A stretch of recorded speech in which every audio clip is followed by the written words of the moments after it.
massive pants-pooping spree finally settling down after the announcement of Metroid Prime 4, fans all over have been grateful to Reggie's sweet, readied body for finally giving so many fans what they've wanted.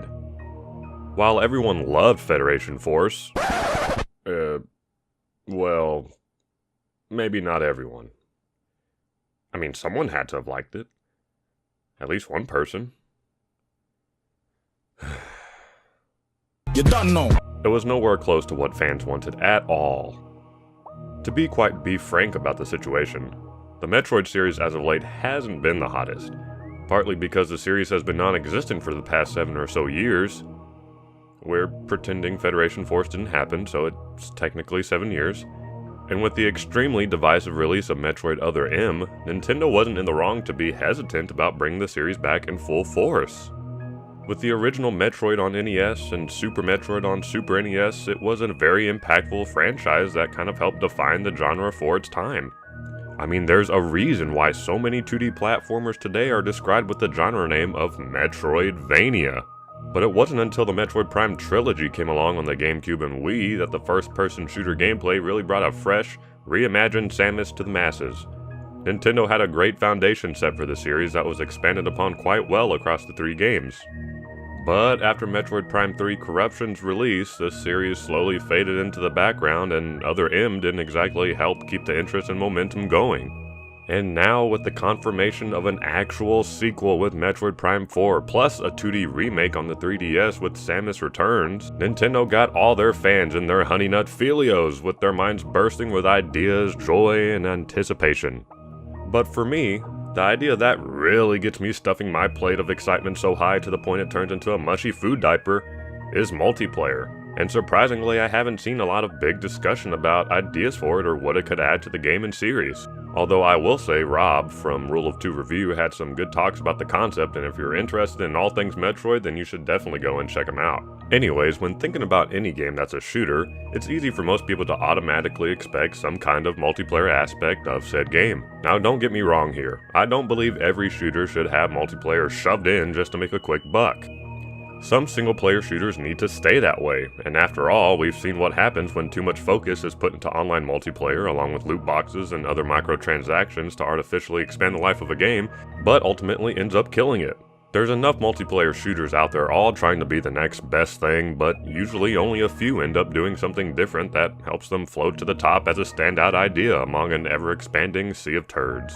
And although the Metroid series has dabbled with the idea of multiplayer before, such as the local split-screen mode in Metroid Prime 2 Echoes, Metroid Prime Hunters on the DS, and that other game we're pretending doesn't exist, Nintendo never seemed to want to give it their full attention and flesh it out beyond that, and fans never seemed too interested in it aside from just looking at it as a tacked-on mode or a small spin-off game. But with Metroid Prime 4, I think it's different. Besides just having another go at making a good Prime game that follows its predecessors and bringing it to their hottest new console to keep the hype up, Nintendo has the golden opportunity to expand upon what the Metroid Prime series can really become. In the modern gaming age, with all the new technology, advancements in internet service and speeds, and more people than ever engaging in online gaming activities, now is the perfect time as ever to try and add something new and unique to a long-running series such as Metroid. With the younger generation growing up in a world where the first console they get is online capable, having multiplayer in your game that does something different can attract a much wider audience rather than just bringing the same fans of a series back and not doing anything new to bring in new fans. Now before I get into the nitty gritty of this video, I just want to make a few things clear. I understand that the Metroid series is about the feeling of being all alone on an alien planet with only you, your weapons, and your skill to stay alive. All while eerie, atmospheric, and somehow beautiful music keeps you constantly uneasy while you fight the various alien forces that lurk around every corner. And that's fine. I love that. That's what makes Metroid, Metroid.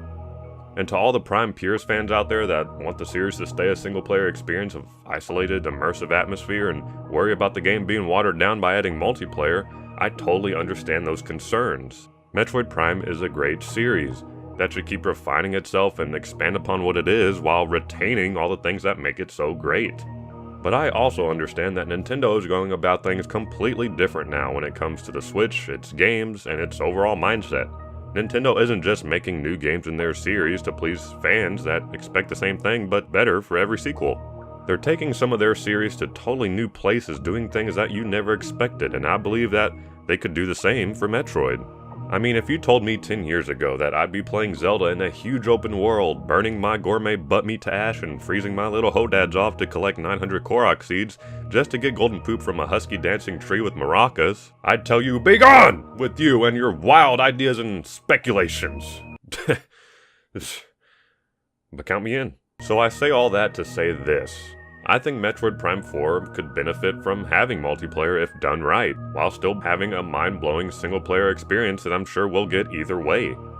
And if Nintendo doesn't feel confident about putting in multiplayer, then I definitely don't want them to, and prefer them to do everything they can to make the single-player as great as it can be.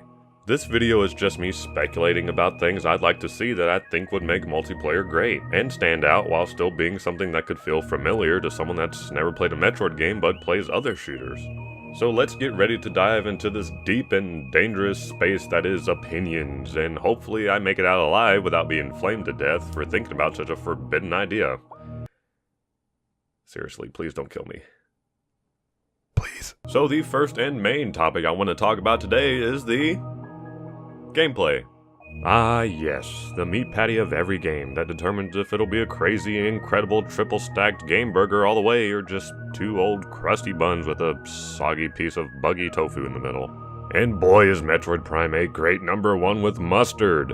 The Prime games always had a great foundation for its controls, but could be just a tad awkward at times, but the entire game was so good it helped the jank not stank. The lock-on ability in the first two games were there to help with some of that, but the motion aiming and corruption really brought it all home.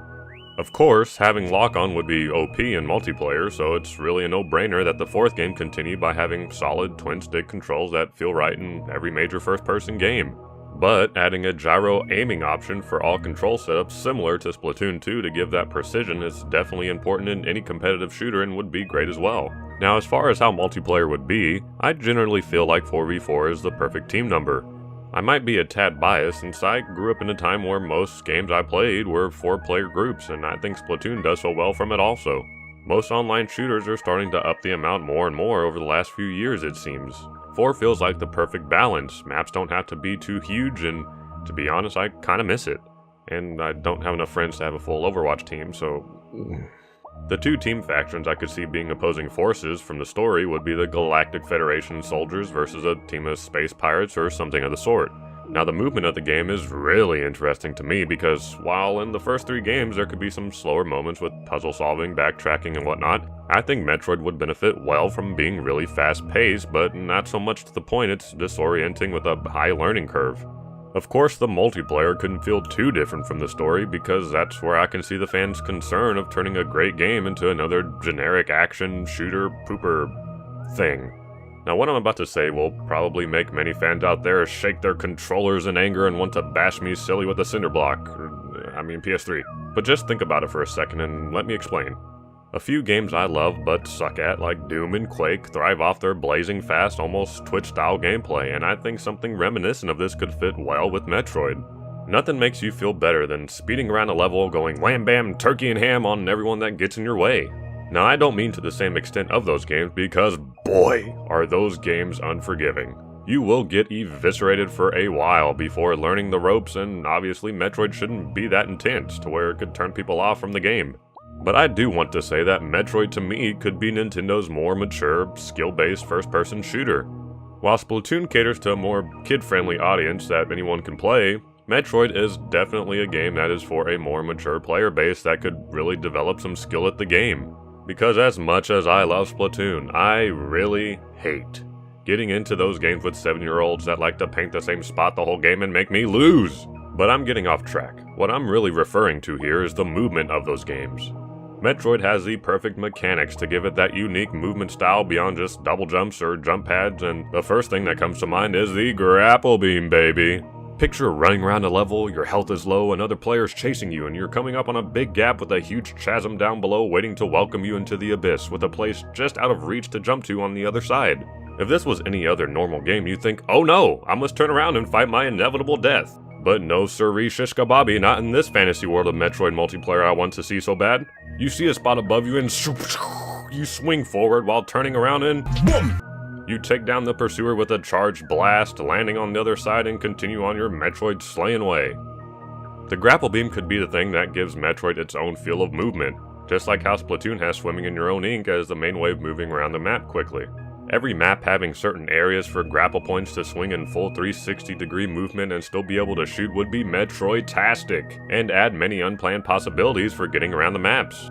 Next, I'm going to take a few more pages from the big book of Quake and Doom and say I'd like to see them have pickups and power-up spawns for each map. This might all sound like a straight rip-off of these games, but hear me out. Now each map would have health pickups to regain lost health, and either some kind of armor pickups to cancel out a certain amount of damage, or shield pickups that just acts like another health bar but doesn't recharge on its own. Also, having energy tank pickups around the map to refill the ammo for all your various weapons would be there and could be a one pickup refills all kind of thing to make it more simple. You could spawn with some starting loadouts that have okay stats like a normal arm cannon that you can also charge up for extra damage, or a shotgun-esque widespread beam.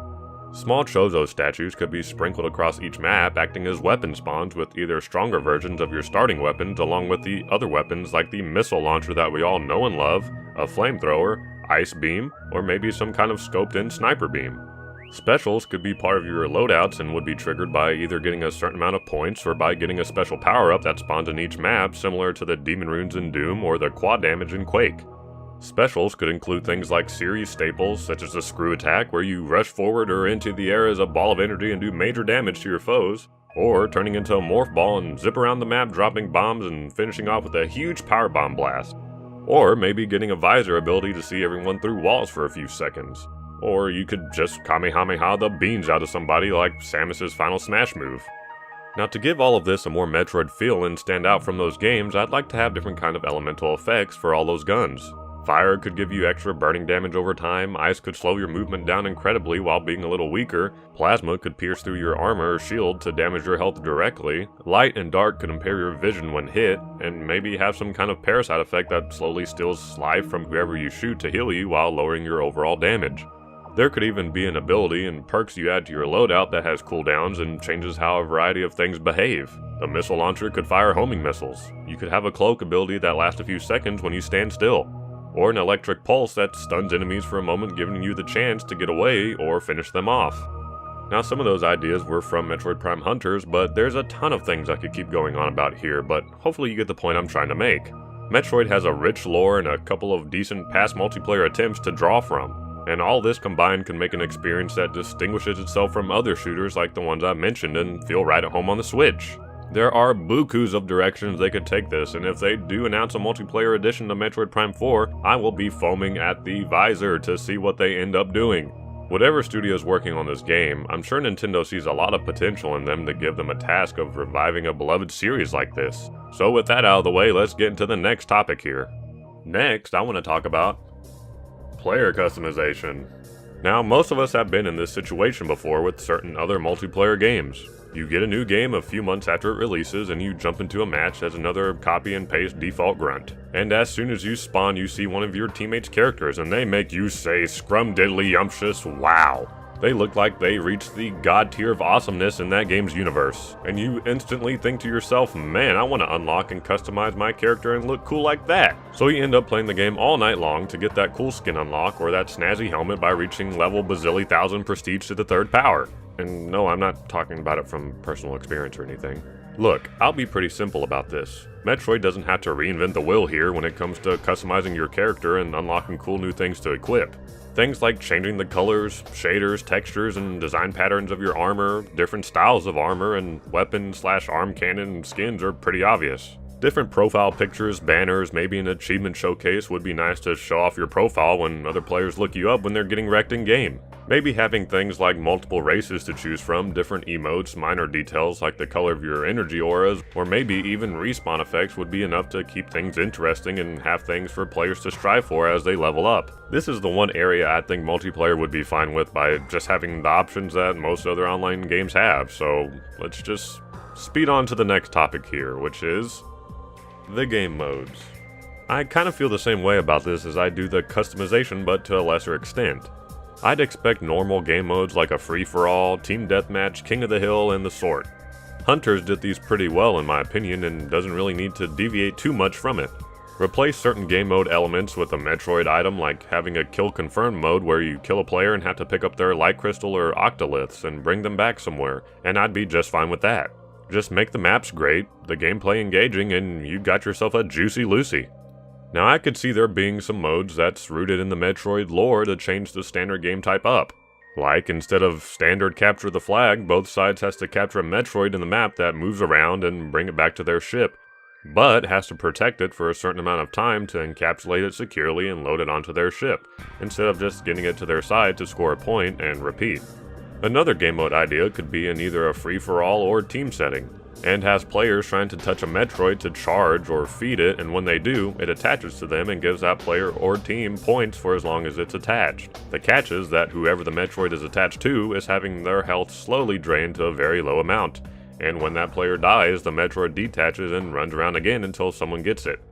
Now I'm sure the developers could get a lot more creative than me, but the one thing I would really love to see is a Metroid-style horde mode. Again, I don't want it to be like other games that just has you surviving endless waves until you die, or just surviving increasingly difficult waves to win. But holy mommy salami, does the thought of any kind of anything horde mode related get me super happy. When I played Splatoon 2's Salmon Run, I didn't initially like it. I thought it was a cool concept, but I didn't like how everything always changed. Your weapons changed every round, the map could do God knows what at any minute, and good luck being useful if you get a weapon you totally suck with. But after playing it more, I was honestly hooked on it.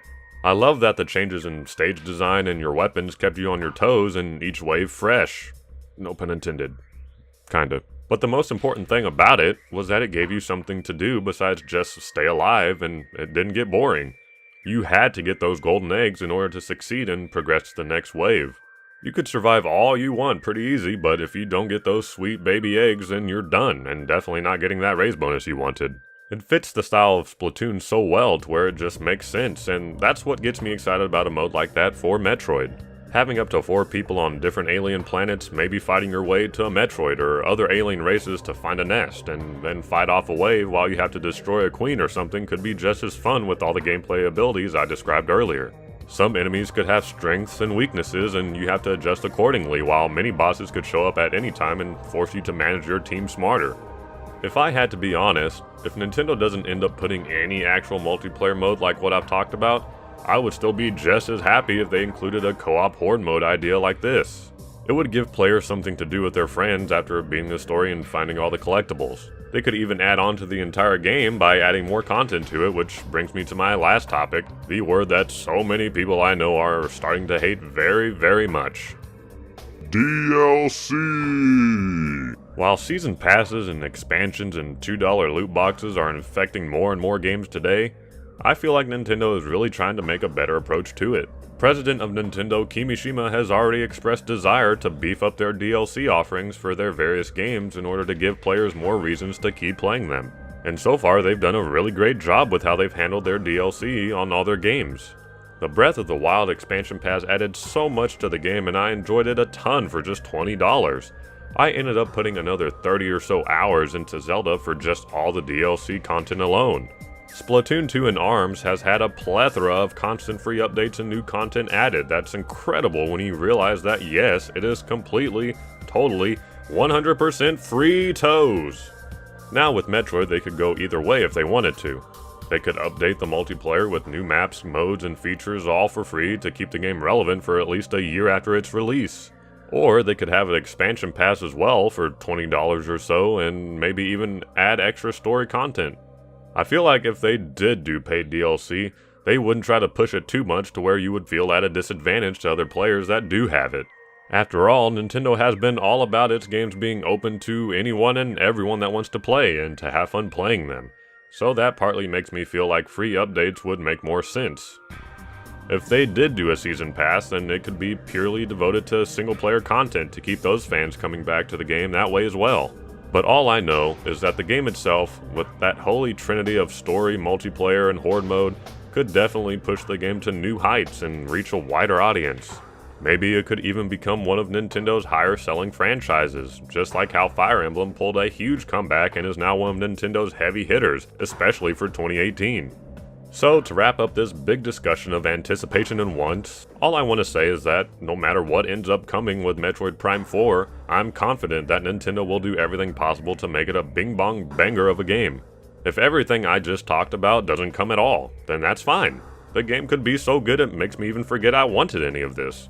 So if you totally disagree with me, then rest assured in the fact that Nintendo could do something totally different that could be perfect for you.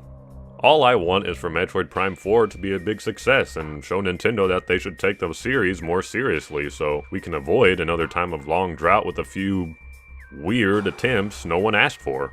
But talking about all this is always fun for me. I love me some brainstorming of ideas and thinking about the what ifs. So if you made it all the way to the end of this video, I applaud you. And I hope you enjoyed it or maybe got some newfound possible excitement for the game. Thank you so much for watching and hearing what I have to say, and I'll see you hot beans in the next video.